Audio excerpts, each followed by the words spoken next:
हाँ जी करें। नमस्कार।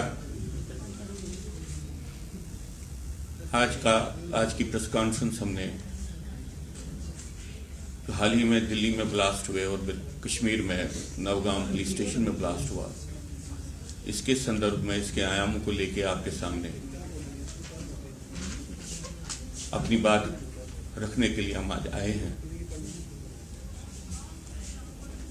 मैं आपको कहना चाहता हूं कि बार बार आतंकवादी घटनाएं होती हैं और उन घटनाओं के माध्यम से आतंकवाद के बृहद स्वरूप को हम देखते हैं।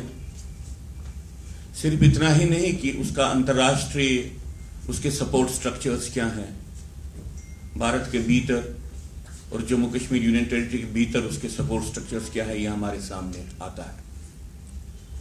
और बार बार हम देखते हैं कि बिल्कुल क्लियरली जब आतंकवाद का एक रूप हमारे सामने आता है, सबसे बड़ी गलती भारत सरकार जो करती है वो बार बार आतंकवाद को कम आंकलन करके करती है। आतंकवाद के इस बृहद स्वरूप को छोटा करने का प्रयत्न किया जाता है। एक किस्म से लगता है कि जैसे कि एक सेल्फ सबवर्शन, खुद ही अंदर विचार की धरातल पर एक विघटन का काम शुरू हो जाता है। आप कहेंगे कि आप क्या बोल रहे हो। देखिए, अभी जो ये आतंकवादी घटना दिल्ली में हुई, इसको लेके एकदम से जो चर्चाएं चली कि वो ये चली कि भाई ये एक व्हाइट कॉलर्ड आतंकवाद है, एक नया रूप आतंकवाद का हमारे सामने आया। और यह भी कहने का प्रयत्न किया जा रहा है आतंकवाद तो कमजोर, हमने खत्म कर दिया था, लगभग कंट्रोल में लिया था। अब ये 12 साल के बाद ये घटना हुई। हम ऐसे विचारों को लेकर चिंतित हो जाते हैं, क्योंकि जब ऐसी बातें सामने आती हैं तो उनको लगता है कि आतंकवाद को सही मानों में रिस्पॉन्ड करने के लिए भारत की सरकार, भारत का राजनीतिक तंत्र अभी तैयार नहीं है। ये जो अभी हुआ, ये कोई व्हाइट कॉलर टेरर के कोई नया मॉड्यूल नहीं है। जेकेएलएफ की लीडरशिप का एक बहुत बड़ा हिस्सा व्हाइट कॉलर था। जमात इस्लामी के तंत्र का एक बहुत बड़ा हिस्सा व्हाइट कॉलर था।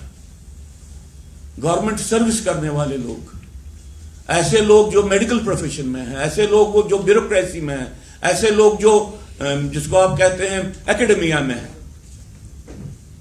यह आज कोई नई घटना नहीं है। तो पहली बात तो है कि यह समझें कि इतने साल से राजनीतिक तंत्र ने और यहां की गवर्नेंस की व्यवस्था ने अंदर से एक ऐसे सिस्टम को पाला है जिसमें सिस्टम के भीतर उससे फायदा लेने वाले लोग आतंकवाद और अलगाववाद के साथ जुड़े हुए हैं। हम समझते हैं कि आतंकवाद की निरंतरता को न मानना एक सेल्फ सबवर्शन की घटना है, अपने आप को भ्रमित करने वाली घटना है।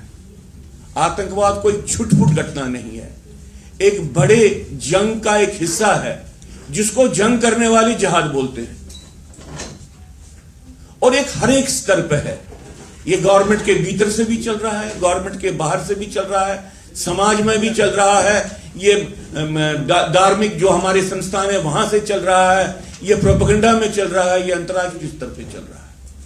अभी जो ये घटना है, आतंकवाद के ये सारे स्वरूप, ये सारे आयाम आपके सामने आते हैं। अभी आपके सामने ये बात आती है कि टर्की का क्या इसके साथ लिंक है, बांग्लादेश का क्या लिंक है, पाकिस्तान का क्या लिंक है, किसी और कंट्री का क्या लिंक है। तो हम आपके माध्यम से आज फिर से भारत सरकार के सामने ये कहते हैं कि पहले आप आतंकवाद के सही स्वरूप को मानो। और आतंकवाद का सही स्वरूप है एक ये टोटल युद्ध है, एक जिसको वो जिहाद कहते हैं।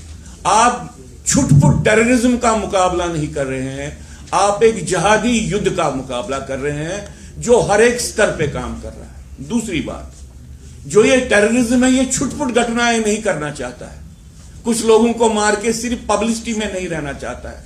आपके सामने आयाम है अभी कि अगर 3000 किलोग्राम का एक्सप्लोसिव मटेरियल मिला है, जो लोग इसका इस्तेमाल करते हैं वो कितने लोगों को मारना चाहते हैं।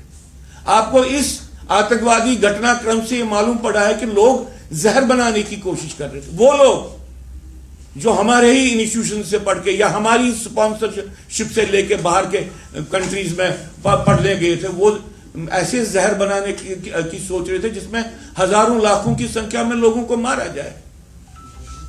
इसलिए निवेदन है भारत सरकार से, अब ये जो एक घटना घटी है इसके बाद वो आतंकवाद के स्वरूप को समझे। ये एक बड़ा युद्ध है, ये कश्मीर के माध्यम से अंदर घुस रहा है लेकिन पूरे भारत को खत्म करना चाहता है, और इसका प्रमुख लक्ष्य हिंदुओं का जाति विध्वंस करना। इसका मेन आइडियोलॉजिकल टारगेट ये नॉन मुस्लिम्स पे एम्ड है, ये हिंदुओं पे एम्ड है। इस बात को समझना चाहिए।